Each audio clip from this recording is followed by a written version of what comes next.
Yon autre fois encore, on dit news, nous entrer la caille là pour nous porter un nouveau numéro pour nous. Depuis hier, yon seul dossier qui a parlé, dossier contrebande, dossier discontinué.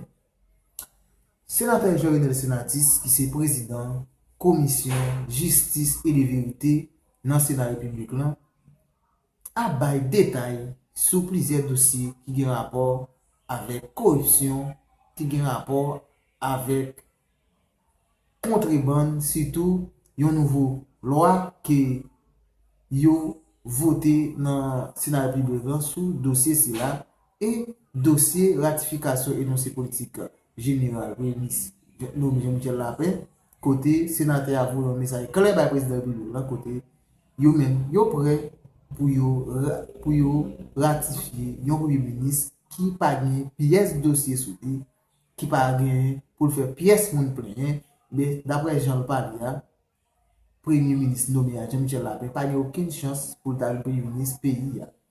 Moi, invite nous pour nous entendre déclaration sénateur Johnny Sinas. Mettez-moi sur une TV News pour plus commentaires, pour plus vidéos.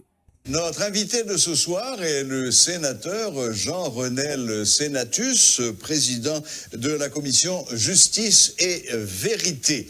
Nous allons parler d'un projet de loi qui a été voté hier et qui porte sur la prolifération d'armes à feu. Bonsoir, sénateur Senatus. Bonsoir Serge, bonsoir aux téléauditeurs, télé et auditrices de Radio Télé Métropole. Un plaisir de vous parler.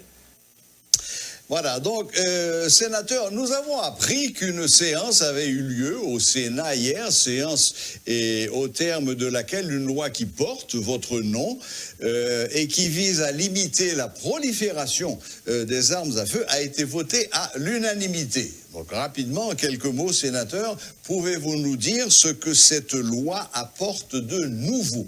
Effectivement, depuis l'année 2016, nous avions produit deux textes de loi. C'est la première sur la sécurité foncière et la deuxième sur la fabrication, la commercialisation, la détention et le contrôle des armes à feu en Haïti.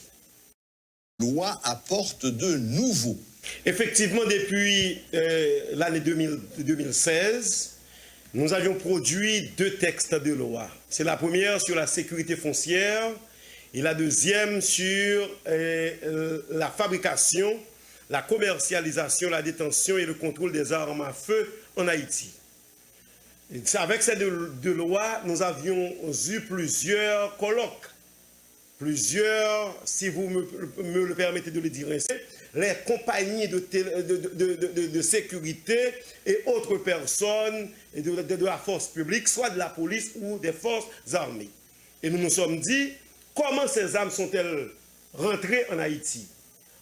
On a répertorié ces armes en Haïti grâce à la contrebande.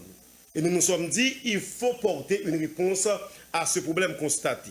Et de là, dans ce texte de loi, nous sommes tablés sur la fabrication des armes à feu en Haïti. Vous savez que nous n'avons pas vraiment d'industrie en Haïti. Mais nous avons des méthodes pour confectionner des armes créoles en Haïti. Les fameuses armes créoles, oui. Oui, cette question-là est adressée dans le cadre de la loi. Il y a la commercialisation. Nous nous sommes toujours référés à la contrebande pour faire l'acquisition d'une arme à feu en Haïti, parce qu'il n'y a aucune boutique qui vend des armes en Haïti. Donc cette question est censée résolue par la création, l'adoption de mécanismes pouvant permettre aux particuliers, sous les yeux de l'État, d'ouvrir des boutiques de vente d'armes et de munitions. Les armes à feu, les armes illégales sont dans nos écoles, nous suivent dans nos banques, nous suivent dans les boîtes de nuit, etc. Nous créons des espaces inviolables pour tout cela qui porte des armes à feu. Mais il faut dire, sénateur, il y a des autorités de l'État, des VIP par exemple, qui détiennent des armes de long calibre. Eh bien, ces armes ne sont enregistrées nulle part. Il en a de même des entreprises de l'État, des entreprises commerciales par exemple, qui... Sénateur, Oui, oui. Sénateur, j'aimerais qu'on fasse en quelques secondes un petit rappel historique. Si j'ai bonne mémoire, la Constitution de 87 donne le droit à tout Haïtien d'être détenteur d'une arme. Oui. Est-ce que cette loi est toujours valable? Oui, c'est valable. Tout Bien. Haïtien a le Maintenant. droit de se procurer une arme dans les limites Voilà. de sa maison. À la seule Voilà. différence, Maintenant, c'est il y avait- la détention doit être dénoncée à la police. Voilà, il y avait deux autres conditions à cette détention d'armes, et on parle bien de détention et non pas de droit de port d'armes, n'est-ce pas? C'est clair. Il y avait deux autres raisons. Il fallait que cette arme soit achetée auprès de gens qui sont autorisés à les vendre. À l'époque, c'était les forces armées d'Haïti qui seules pouvaient vendre des armes. Et la troisième obligation était d'en faire une déclaration à la police. Effectivement. Non pas une demande, mais une simple déclaration. Est-ce que ces trois lois, ces trois pratiques sont toujours à l'ordre du jour? Oui, c'est toujours à l'ordre du jour. Très bien. À la seule différence, pour avoir droit au port d'armes à feu, Ah oui, non. l'intéressé doit subir un test de qualification en armes à feu. Oui, non, je disais bien, nous parlons de détention et non pas de droit de port d'armes. Le port d'armes, c'est une toute Tout autre, le monde a le droit toute autre de se question. procurer une arme dans les limites de sa maison. À la seule différence, ça doit être déclaré à la police. Exactement. Donc ça, c'est toujours valable. Oui. Parfait. Bon, très bien. Donc maintenant, avec votre loi, si j'ai bien compris, on va pouvoir, parce qu'avant, il fallait obtenir une autorisation de la police, partir aux États-Unis ou ailleurs avec cette autorisation, acheter l'arme, la remettre au commandant de bord en rentrant et en débarquant, présenter l'autorisation à la douane qui vérifiait que tout était conforme, ensuite aller à la police faire la déclaration. Donc tout cela, demain, si je comprends bien, avec cette nouvelle loi, ça pourra se faire directement sur place en Haïti et sous le contrôle strict de la police. Effectivement, oui. Bon, d'accord. OK, mais maintenant, très bien. Donc, ça, ce sera un nouveau point de départ. C'est-à-dire qu'à partir de cette loi, c'est-à-dire à partir d'hier, toute nouvelle personne qui veut faire l'acquisition d'une arme devra donc se conformer à ce que dit votre texte de loi. Mais qu'est-ce que l'on fait de ces 300 ou 400 000 armes qui sont déjà en circulation dans le pays? Voilà. Et pour les 3 à 400 000 armes en circulation dans le pays, on a prévu un mécanisme, c'est au chapitre 10, titré du désarmement volontaire et de la réinsertion sociale.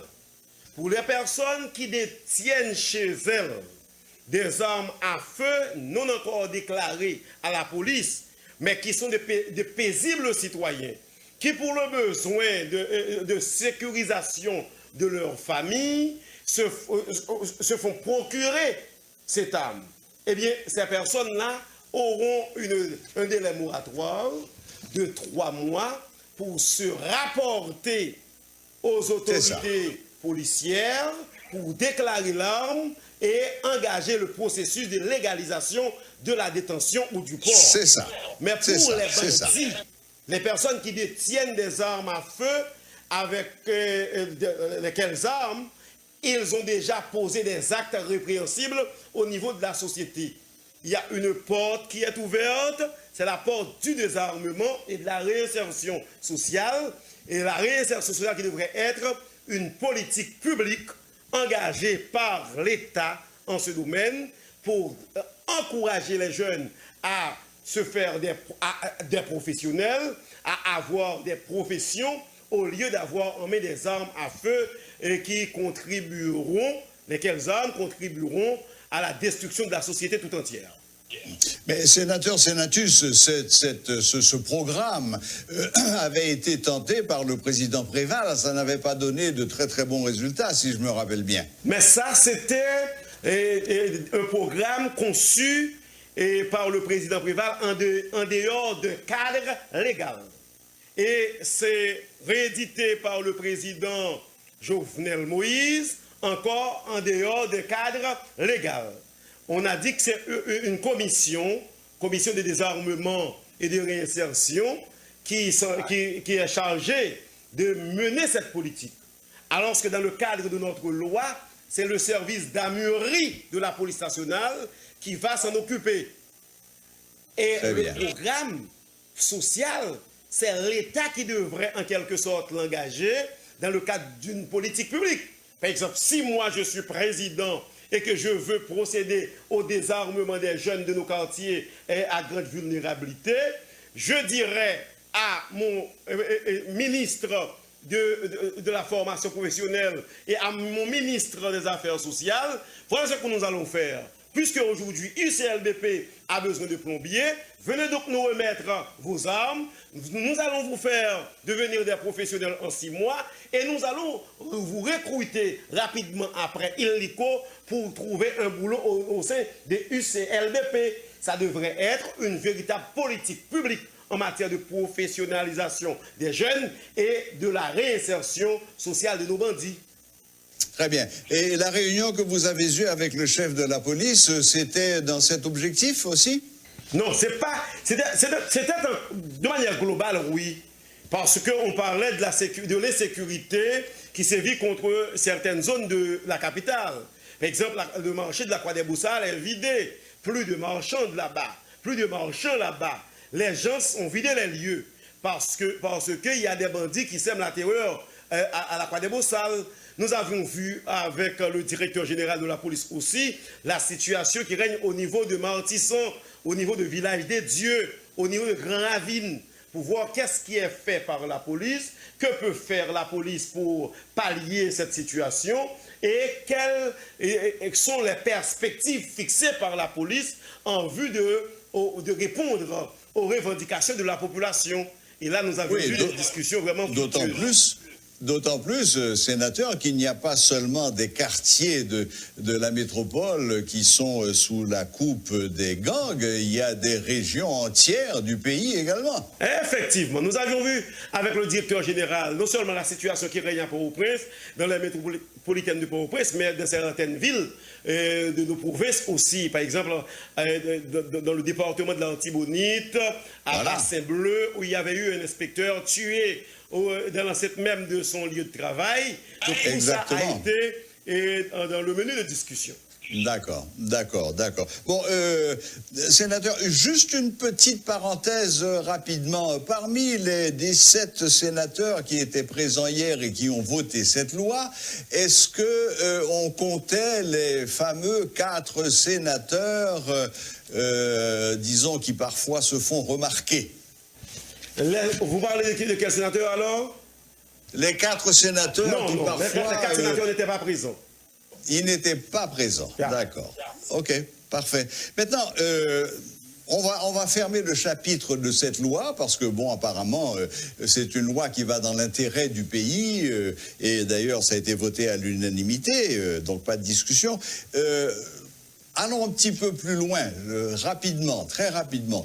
Le pays est toujours bloqué. Le pays est toujours bloqué, il n'y a toujours pas de gouvernement et apparemment le Sénat porte quand même une certaine responsabilité dans cet état de fait. Je dis le Sénat en général, sans rentrer dans le particulier des 4 sénateurs qui ont systématiquement empêché les séances de ratification de se faire. Alors, combien de temps cette situation va-t-elle encore durer? Vous nous avez surpris avec cette séance organisée hier au Sénat. Ça signifie donc que le Sénat est en état de fonctionner. Quand va-t-on sortir de cette crise? Est-ce que vous avez, vous, aujourd'hui, une solution de sortie de crise? Et si oui, quelle est-elle? Vous avez quelques minutes, malheureusement, pour nous faire part de votre opinion là-dessus. Moi, je pense que la situation qui prévaut actuellement en Haïti, sur le point de vue politique, c'est une situation extrêmement complexe. Et elle doit être adressée par les hommes d'État, par les hommes de loi de notre pays, avec beaucoup de maestria. En raison du fait qu'aujourd'hui, nous avons nous sommes à 4 mois depuis que nous n'avons plus de gouvernement capable de répondre aux questions des élus, dont des sénateurs, sur les questions sécuritaires du pays. Nous n'avons plus de gouvernement capable d'adresser les problèmes de la pauvreté qui frappent à nos portes.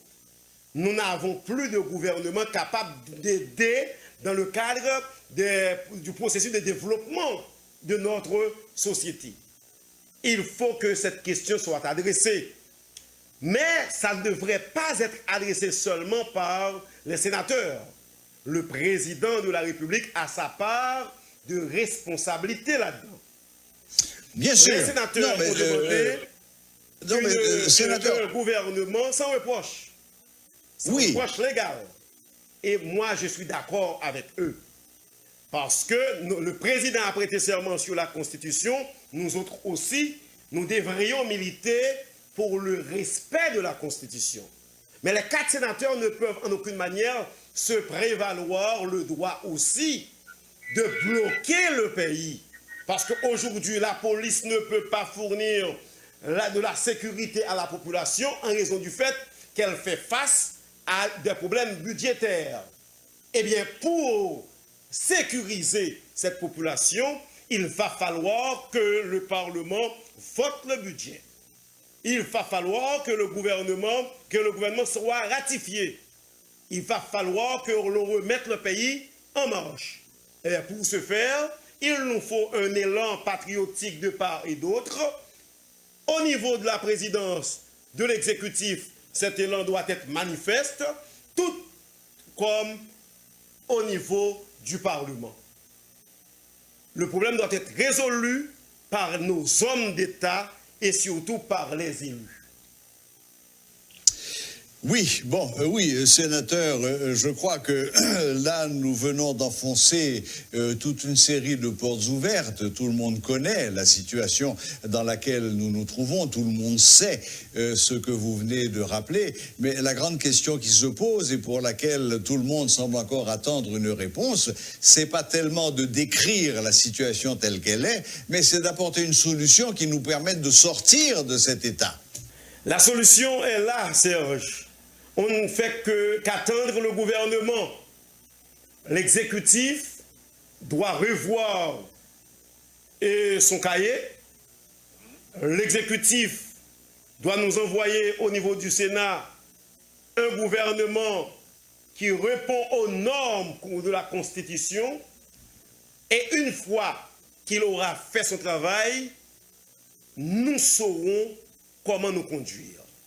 Oui, bon, cela dit, sénateur Sénatus, pour ce qui est du Sénat, et vous êtes sénateur, donc vous êtes au cœur de l'action, le public en général a quand même eu le sentiment que l'ensemble des 29 sénateurs que compte aujourd'hui le Sénat avaient été pris en otage par 4 sénateurs qui leur ont imposé, qui ont imposé à la majorité des sénateurs, leur ont imposé leur opinion, et ce, de manière presque brutale. Je comprends que ça soit pour vous et pour ces gens-là une interprétation. Effectivement, il y avait eu de violence lors de la dernière séance, mais il faut dire, cette séance-là, la violence était une réponse à une provocation. En matière de droit, on parle d'excuses légales. Et la provocation peut s'inscrire dans le cadre des excuses légales. Maintenant, nous autres, à ce que nous attendons, moi, Jean-René Sénatus, je ne serai pas prêt à me laisser prendre dans les pièges de quiconque. Parce que j'ai été personnellement auprès de la population, demander à la population de me voter sénateur. Je suis sénateur de la République, mais j'ai prêté serment sur la Constitution. On demande seulement au président de respecter la loi, de respecter la Constitution dans la, si vous me permettez, la Constitution, dans la Constitution encore de son gouvernement. C'est ça tout simplement. Que le président fasse un effort pour que son Premier ministre soit un Premier ministre irréprochable également. D'accord. Yeah.